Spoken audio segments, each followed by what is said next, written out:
I'm Caden Siders. And I'm Brody Blevins, and this is your newscast for October 11th.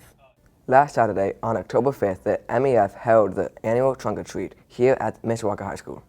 This is our 4th annual trunk or treat, free to our community. It's a give back. You know what? This makes my year. It's why we exist, to see smiles on kids' faces, to see families together. It's amazing. The event also included some performance from the MHS show choir. What a fun event, and hopefully everyone had a good time. The Mishawaka High School's 100th anniversary celebration will be hosted October 26th. The tickets will be sold for $30 each, and food and drinks will be provided. There will be displays, performances, and demonstrations of what the last 100 years were like at MHS. Come and celebrate the 100 years of MHS. Last night, Mishawaka had the first choir concert of the year. If you missed it, you can view it on the Mishawaka Network YouTube channel. Next week on Tuesday, the 15th, orchestra will have the first concert of the year, the Fall Festival of Strings. Tonight at the football game, the marching band will hold their final performance of their Beatles show during halftime. The 8th graders from John Young will be observing and playing with them later in the stands to get a glimpse of what marching band is like. Good luck to the band and a great job on an amazing season. I'm Sophie, and we're here in the drum room getting ready to see what the percussionists have been preparing for us with their new drum heads, new music, and new students.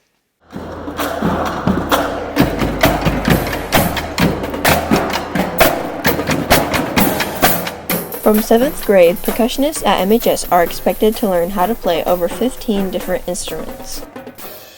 Yeah, percussionists in general, people that are on the drum line, in 7th grade when they start out, we tell them you're going to have to learn a lot of different instruments, and that's what makes this section special. And then when you get to high school, it's let's take everything you've done standing still and let's put it on your body and walk around a football field. So there's a lot more to learn. So we bring people together over the summer for a few weeks and have some auditions and teach them all the new tricks for high school marching band. The drumline has extra time in the summer to get together and practice because we have to memorize all of the music. We do not get music on the field like some of the other sections do. It's a lot of trying to build relationships with each other because we're around each other so much. It's just easier to stay in tempo and together when everybody gets along with each other. And it's tricky assigning new drums because you don't want people to get upset for not getting the drum that they worked hard to get and not get it. So it's really just hoping that people have a good attitude about things. The benefit of switching drums every year is it gives everybody an opportunity to experience something new. It gives challenges, diversity in the drum line. I'd say it's probably similar to a coach rotating players through on a new team each year. We try to build up the youngsters, and as you progress through sophomore, junior, senior year, we hope your skills get better and better, and also hope that you take those skills and train the freshmen as they come in each year. This year, along with new responsibilities, the drumline got new drum heads. This year we got new drum heads because I felt like we had the money assigned at appropriate time, and the old ones are just getting worn out. If you think about something that is getting hit with sticks and mallets thousands of times a day probably, they wear out over time and with the weather, and we spent about over $1,000 just to outfit all the drums with new heads.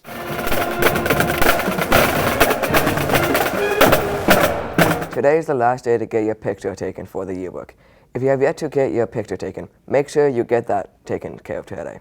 Last Friday, Saturday, and Sunday, Mishawaka held the fall play, These Shining Lights, and the Radium Girls.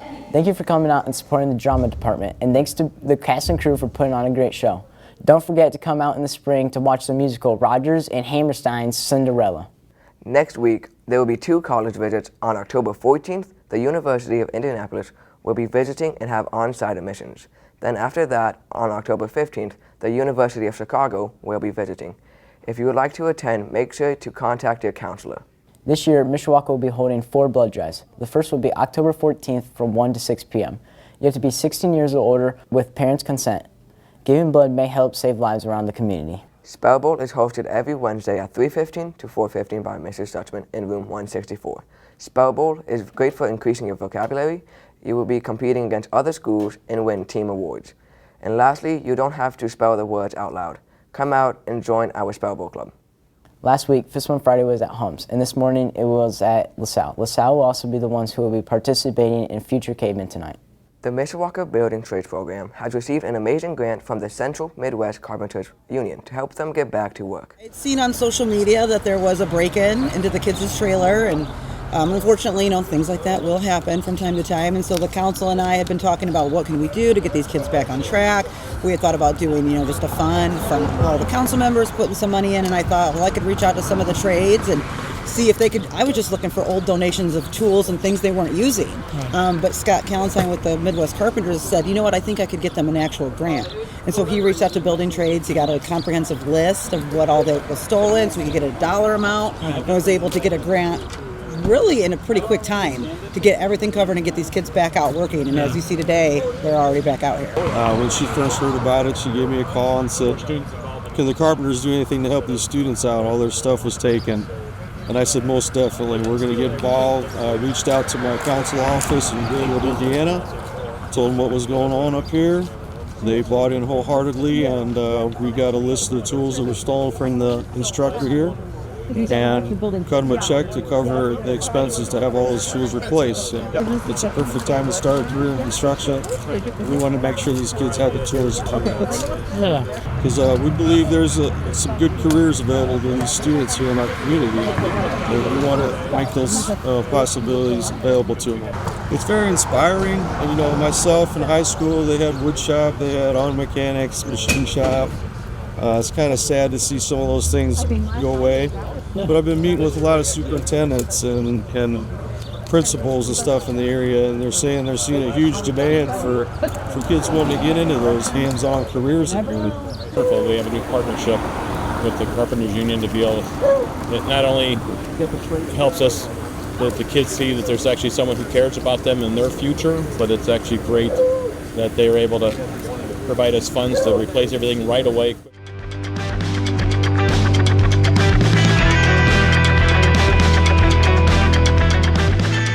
Cross-country teams have been working hard all year to prepare for each race.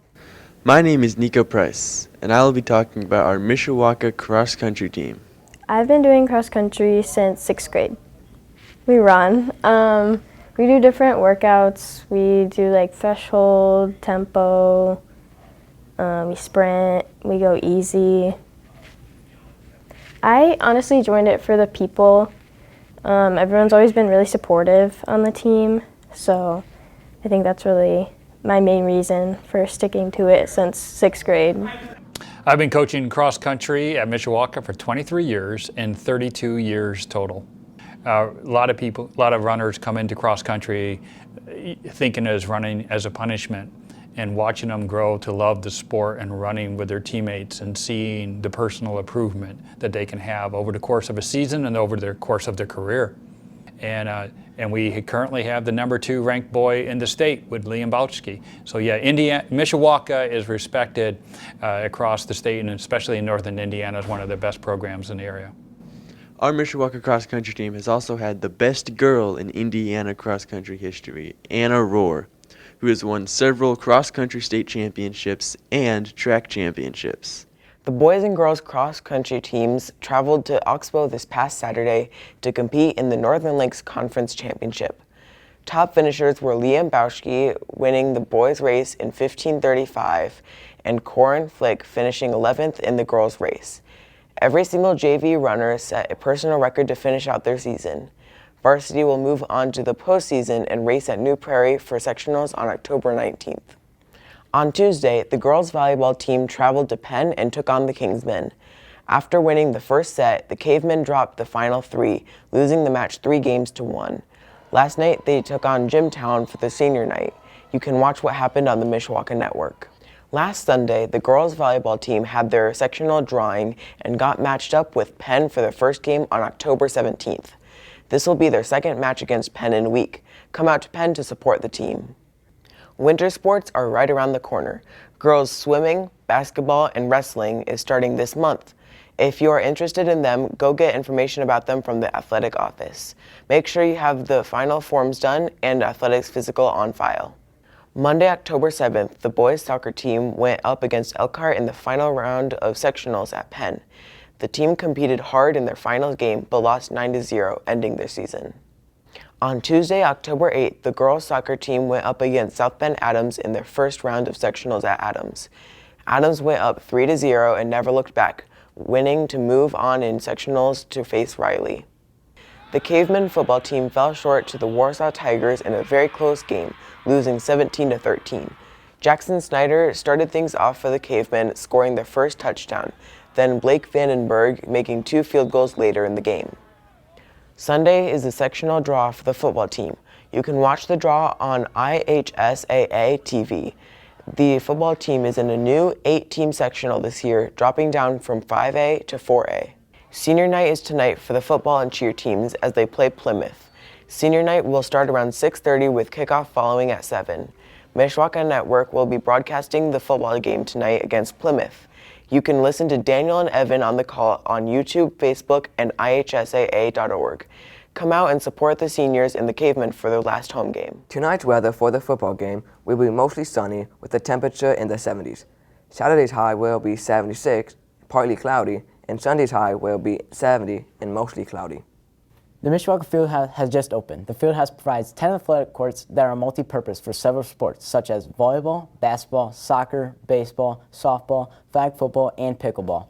It is located in Granger near Jude Creek. If you're interested in athletics, you should come check it out. Scooby Subs have officially moved into the new location. They moved from Main Street and now located on Mishawaka Avenue between Cedar and Main Street. Right across from Central Park, go support a local business. That's all your news for this week. We'll be off next week and back on Friday, October 25th. Hey, don't forget, next week is Parent-Teacher Conference on Wednesday the 16th, and Fall Break starts Thursday the 17th to the 21st.